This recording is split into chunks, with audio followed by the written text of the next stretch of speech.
The network marketing industry has changed dramatically in the last decade.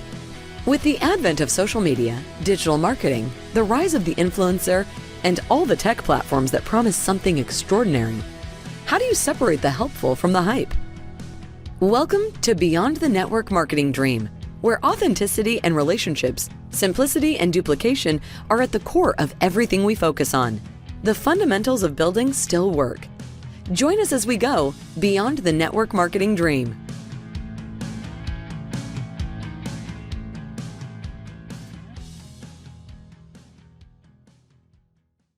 Well, welcome everybody. I am with John Haremza, and John, you have got a bio that's almost too hard to deliver in a short amount of time here. But I can tell you one thing that jumped out at me is not only your tremendous success, but that dyslexic piece resonates with me, as some of the listeners know. It's just really cool to see somebody get through it and then leverage it and use it as a strength. But you have had some incredible success in the industry, and it's great to have you on the show. Well, thank you. It's great to be here. Yep. So 33 years in business, earnings over $27 million. And talk to us a little bit about your just experience on both sides, both from a field leader and dealing with corporate or being involved in that side. There's nuances with each side of it. Kind of share a little bit of your background, just diving in here. Yeah, it's funny because my first ever experience, in the industry was a water filter. And, I was, 24 years old. I had just gotten married. And I was working in a factory in a potato chip snack food company. As you mentioned, I have dyslexia, so reading and spelling was difficult, which that affects your self-esteem and self-confidence. I mean, literally wouldn't even say hi to someone, unless they said hi to me first. And so I got invited to look at this water filter in a home party. And I thought they wanted me to build a display, right? Or look at the quality of product. I mean, certainly not sell. I mean, I literally wouldn't even say hi to somebody, right? And got super, super excited. This world of network marketing, being around people just willing to pour themselves into you, the personal development, versus when you're at, a job, right? I mean, the upper level management, it's like you can't even talk to them, right? I mean, they're at a different social economical status. And you come into networking and just the personal development, the warmth, the team building, completely and totally changed my life, right? And I thought at that time there were two companies in the world. The one I was with at Amway, and I thought, I had the deal. And then, some things happened that I learned and realized I was 4 years there and made about $400,000, which, coming from a mate and making $9 an hour, it was life changing. But I was in the dining room, so to speak. I mean, I was in the dining room, where all the excitement was going on. And then my second company, was much bigger leadership role, right? Because I came into it with some knowledge, with some contacts, with understanding, and belief in network marketing. My first ever experience, I remember there was a major hiccup with Nu Skin, I think at the time. And it's just like, oh my God, I knew the whole industry was too good to be true, right? It's like your whole world collapsed. And then you kind of take a breath and realize, okay, that it's not over. So when I came, because I think this, to be really, ultra successful, you got to believe in this networking, that it simply is a better way to live, right? Better way to live, better way to work, better way to bring products to a consumer. And, when you first come in, your very first deal, you see it, but you're still fragile. And so I came into my second experience with that large level of belief, maybe got to peek in the kitchen a little bit. Right. To see a little bit more of what's happening. Behind the curtain. Yeah. Behind the curtain. And then I spent 12 years there. And let's take 1 second on that. It's almost dangerous though, isn't it? You got to be careful when you see behind the curtain. Sometimes you see some of the parts that aren't great about the industry, and it affects your belief in the field. And how do you balance some of that? How did you? Well, and I think, part of balancing that is just, there's nothing out there that's perfect, right? There's issues with everything. There's issues in our households, right? There's issues in everything. And, if you live in that world where you expect everything to be perfect, you're going to be disappointed your whole life. So You gotta believe that there's a lot more good than mistakes and bad. But it's kind of funny because I remember my second experience, right? And I was there 12 years, and I was just getting going first few years. And I mean, I came into it with excitement and belief and a little handful of knowledge and people. And so I became, one of the board members of the company. And, we had this fruit bar, right? This fruit bar that went accompanied a fiber drink. And I remember the president of the company, I was doing an event in Colorado. And we were at the Radisson in Colorado, and he's just like, hey, John, I mean, this is unbelievable. I mean, is there anything you can do, I can do to help you out? Well, at the time they had these fruit bars that were like cardboard, but when you opened them up, like bugs came out of them, like bugs or moss or whatever. And I remember I says, gosh, if you could get the bugs out of the fruit bars, I said, it'd really help us out. Where a lot of people would just be, as a short window, bad batch, something like that. But, most people would, that'd blow them out of the water, right? And so, so I spent 12 years there, made like $4 million, thinking I'm going to be there for life. And then the company got sold and merged and sold. And, at the end of the day, I tell people this is all about belief. If you got to be able to, keep belief and belief in the future, but there also comes a time where you lose belief, right? And when you lose belief, that's where you're faced with, oh God, I got to make another move. That's such a great point. Yeah. Yeah. And so then I spent the next 12 years as a master distributor and that's where I, had my biggest money. I made 12 million in 12 years, again, thinking I'm going to be there for life. And, company decided to go a different direction. And I got, very upset. And so I don't know if you call it sometimes luck, wisdom, good fortune, hard work, combination of everything. But, I've been really, really fortunate in my career because I've never had, even though I've had to make moves, but I've made millions and helped others make millions and I look back, everyone, even when I had to move, the experience was incredible, right? The financial, I haven't had, because you see so many really talented networkers. Yeah. That, they get desperate, they don't think it through, they get caught up in the hype, and they enter that network marketing roller coaster, right? That treadmill and keep missing. I haven't had that. Every time I've made a move, I've done. And what do you attribute? I mean, I know you talk about leadership and the important role, and I think that speaks to your character and leadership. We don't know each other, but I think when you see people that have done it 3 or 4 times, it really speaks to the fact that it wasn't luck.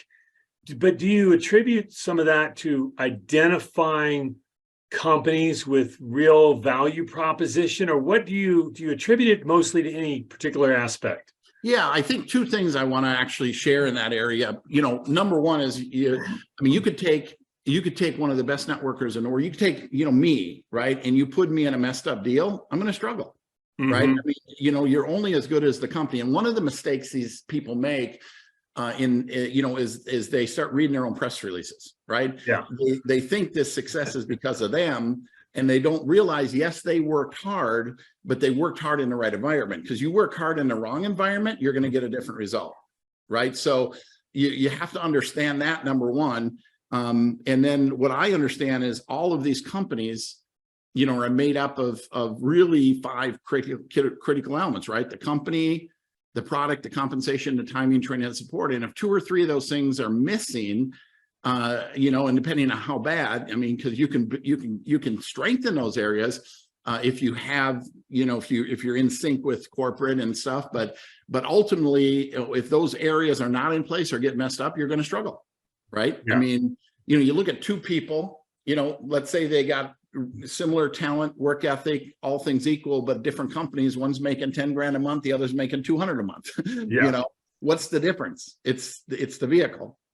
You do wonder, not to get too philosophical, but you almost wonder, from where you came from educationally and upbringing and all that, you got such a dose of humility young that you learn not to read your own press because you've been on the other side of the equation. And I think, honestly, for some people, if they've never had that and they have too much success and they haven't had a dose of humility, sometimes you forget what it is that you never knew what it was to have the rough patch. Yeah, no, and that's where I always tell people real leadership, shows when things are difficult. It's easy to be a leader when it's blowing up, right? When you're in momentum, Right. But it's when the worm turns, that's when it really gets tested. So talk to me a little bit about the change in the industry. There's so many you are seeing right now, and you referenced this a little bit, and I certainly believe the same thing is that you're seeing some trends that aren't particularly good for the industry in the long haul, whether that be these, quick pay influencers or the shallow nature of some of the organizations. And you see comp plans that are even gearing more towards very shallow because there's a lack of leadership, depth, culture, personal development. What can companies and what can leaders do to try and offset some of that? Is it just picking the right kind of model, or what do you think about that whole arena? Yeah, I mean, I think that's part of it, picking the right kind of model, or if you're in a model that doesn't, really create an environment to support that, maybe you can take and do that for your team to build that depth of leadership, right? Because of the social media influence. I mean, these people are overnight successes because of a video or a message that they did, and they then again they get bought into their being so good, and they don't realize that's that can be gone in a minute, right? But the other thing is, it really does. People are becoming way more successful than their personal development, right? Than their development, and that's risky, right? Because there's always going to be a hiccup, and they're literally going to have no idea what to do. I mean, I grew up in that, NSA and that, those pioneering companies where you had to. I mean, the personal development, the three-way phone calls, the in the trenches, the follow-up. I mean, all of that stuff, is ingrained in me. And so, we need to add that. Although, the technology, the social media, it's a massive part of our business today. So you have to, I think you have to kind of bring them together and make them work a little bit, where you can provide that mentoring and that long-term leadership, keep people's egos in check, but teach them some of the core fundamentals, right? And you, as an old timer, myself being an old timer, we can learn, from them, and it can be a very strong dynamic to kind of go back and forth. Hey, I'm impressed with what you're doing. I can help you be more successful, and you can help me be more successful. I think that's that's something as well. Has it changed your obviously the fundamentals don't change, right? But the environment and the tools being used and whatnot. But when you see somebody pop up in leadership, and that their personal development hasn't reached their income, which is happening a lot, what are you doing? Are you trying to have a heart-to-heart, or what are you doing that's different than maybe you did in the past to deal with some of that, if anything? Well, I mean, I do think that, getting them into, personal development, the Jim Rohns, that rock solid core, philosophy, one of the things that pop into mind that Jim says, he says, wouldn't it be a shame for your income to grow and you didn't? You have to grow into your income. I mean, your income can grow faster, but if you don't catch up personally, you're not going to hang on to it. But it is a bit of a balancing act, because you're dealing sometimes with some crazy egos and arrogance of these overnight successes. I grew up in an era where, that you had a VHS tape or a cassette, a fax, a phone bill for $700 a month or whatever. And that's how you built. And in many ways, it was simple, right? Duplication wasn't hard, because they're like, well, what do I do? Well, it doesn't matter. You can hand them this VHS, or you can call them, you can fax them. But now in this digital world, you've got all these people, and you don't want to stifle that, but at the same time, it creates problems of duplication. Are you dealing with that? Do you try to address it, or do you just let them have a free-for-all in terms of what they're doing? What's your approach to that? Well, I think when they're really onto something and running, let them run, right? but it's the same notion. You got to kind of nudge them to backfill. I do believe you need to do that, and they got to be willing. They've got to be willing to take that, take that input and that advice. And sometimes I think, doing it, hey, listen, I really want to learn what you're doing here and understand it better. And I think I can help you really understand how you can make this, long-term by developing some of the things that I've learned over the last 30 years, right? And so I think maybe approaching it with that give and take a little bit, because nobody likes to be told what to do. And so, that kind of thing, can shut people down if you don't approach it correctly, especially when they're making money. Right. Yeah. So it's, makes sense. You talk about being a distributor and running a company being two completely different set of skills. Can you dig into that a little bit? Yeah, I mean, and I've never, run the company. I've been a master distributor for the last 20 years, right? And so you work very closely with the company, and sometimes you're dealing with people at corporate that have built in the field, right? And they understand what it is that we do. And then, the point is, have they forgot? They understand, but they're losing touch with it, right? And then you have the people that have never been in the field and just know how to run a business. And that's even sometimes more difficult because, they just don't get us at all in what we do. And, one of the things I tell, corporate all the time is, whether you want to believe it or understand it or not, your business is the field. Okay. The field is your business, right? And so every decision you make has an impact on that field, on their mindset, on their attitude. Either it's going to impact them positively or negatively. And when you're making decisions, understand the sales force is king.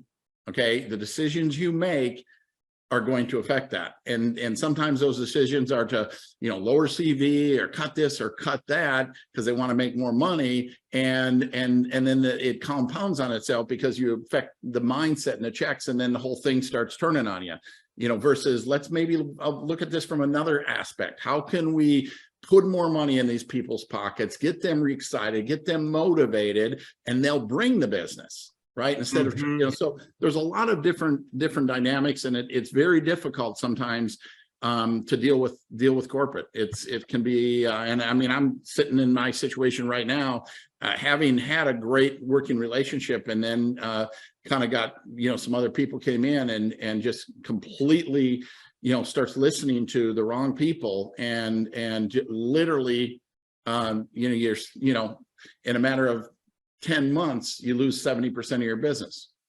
Yeah. That's tough, isn't it? We'll talk about your website, and you've written several books, and it's incredibly challenging. I got to think for, companies, I've seen a lot of it where, they want to serve the distributor, but they're struggling with this new environment. And they're seeing, if you're seeing some companies that are literally selling against the field, and they don't understand that belief and trust. Well, part of belief is trust. And you talk about how important it is, and then the company, is that one of the single most important things as a company owner that they have to appreciate, that trust is paramount? Absolutely, because like you said, when people ask me what is the most important element for success, and it's belief, right? And belief, people by people. I never thought about it exactly that way, but it's true, isn't it? If you don't believe, if you're not fired up and excited. Yeah, and I say, hey, when belief is high, sales are high. When belief is low, sales are low. So every decision you make affects that one way or the other. And so if you're making too many that affect the belief, your sales are going down. Which could just be too many changes by themselves, right? And even, so the barometer is belief, right? Belief is high, sales are high. Belief is low, sales are low. That needs to be the number one consideration you need to be asking yourself. And I'm one of these type of people. Okay, this sounds like a great idea. Now let's run it through the mill. What can go wrong here? Is they react too quickly. They don't think things through, depending on, this has kind of been my experience, frustrating experience, because the sales force and leadership is so valuable. But what happens sometimes the leadership gets so powerful and has so much influence, the companies feel threatened by it, right? Because, oh my God, if this person, leaves, it could literally destroy our business. And then they do things that ultimately force that person to leave. Yeah. Right. Yeah. They try to decrease. And the reason we get paid so much is because our ability to influence and move and motivate people. And then they try to take that from us because they get scared of our influence, and they lose it, and it becomes, it does the exact opposite of what they think it's going to do.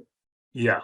No, that makes sense. And it I'm curious about exactly what you mean, which I feel the same way. I just want your perspective on this. Is you talk about hating the exaggeration of numbers and success, and that it's a slippery slope, because you just keep compounding the numbers. It catches up with you. So maybe it'll, talk about that. And you see it's prolific right now in the industry and maybe it's always been this way. I mean, I've certainly seen it over 25 years, but it almost seems more prolific today. And one other aspect is that I think some of the younger generation don't care as much about the money, but at the same time, we're doing the Kardashian, TikTok, free ride kind of mentality.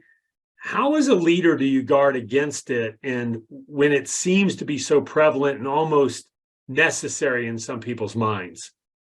Well, again, it seems necessary in some people's minds, right? They get caught up by the lifestyles and all this stuff. And to be honest with you, all of that lifestyle stuff, they're trying to keep up, but they're spending, a lot of it is not real.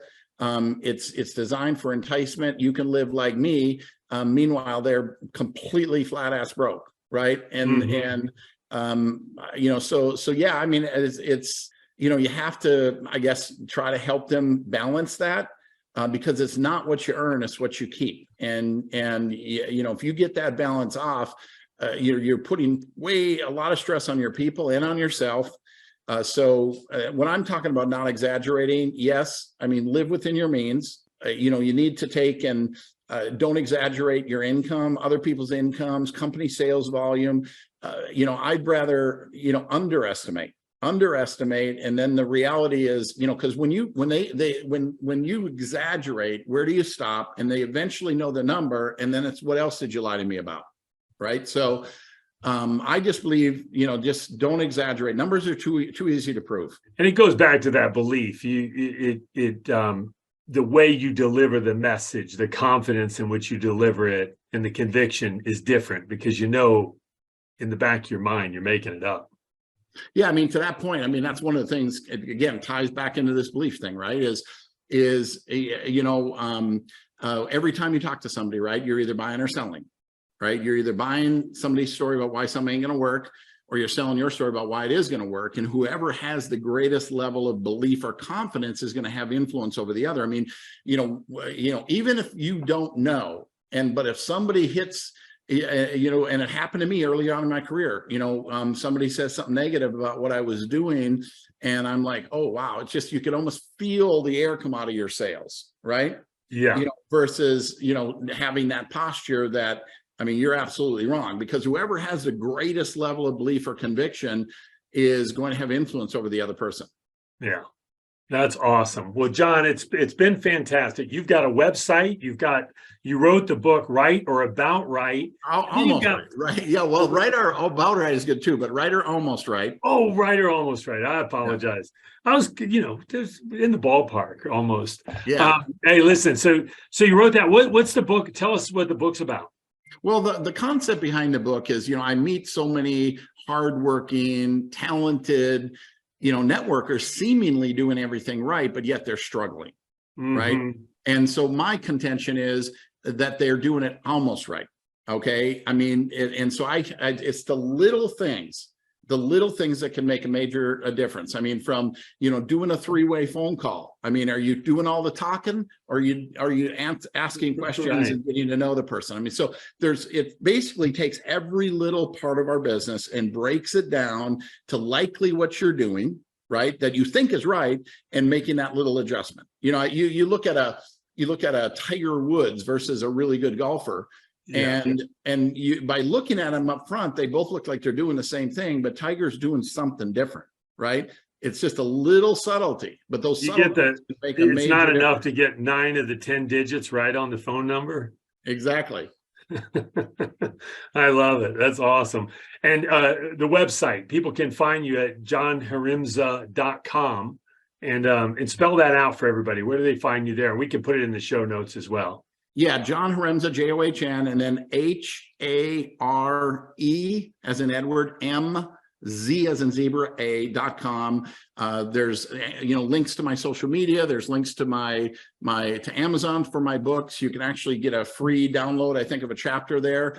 It's all generic. I got all kinds of training videos, short little training videos that come out of the book. No mention of any company or anything. It's all generic things that you can learn from and grow. I love the those little booklets. You've got 4 of them, and I mean, like you, probably passed out or provided to the team tens of thousands of those from Jim Rohn back in the day, Paul J. Meyer, and you've got 4 of them. What are those 4 subjects on? So the first one is called Small Steps, which is kind of the essence of it is everything counts, right? Regardless of how small or insignificant you think something is at the time, it does make a difference, right? Overcoming objections, talk about some techniques on how to overcome objections. Very important point. A lot of people get stumped. Why network marketing? And then this one is on mindset. And, this whole business is also, that's tied to belief and everything else, mindset. And I tell a story in this book that Earl Nightingale tells that just really, for me, just like, okay, I got it, The Strangest Secret? The Strangest Secret. How many times have you listened to The Strangest Secret? Oh my God, it's just phenomenal. It's unbelievable, isn't it? That's fun. Well, listen, man, it has been absolutely fantastic. I love that people know where to reach you, and I'm sure you and I will be talking in the future as well. So, John, thanks so much for being on the show. Okay. Thank you, Patrick, and we'll see you soon. You bet.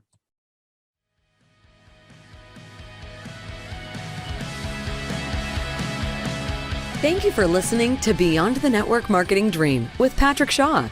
For more insights on building a solid networking business, visit our website at rapidfunnel.com/MLM. If you loved our content, please share, like, and subscribe. We look forward to seeing you in the next episode.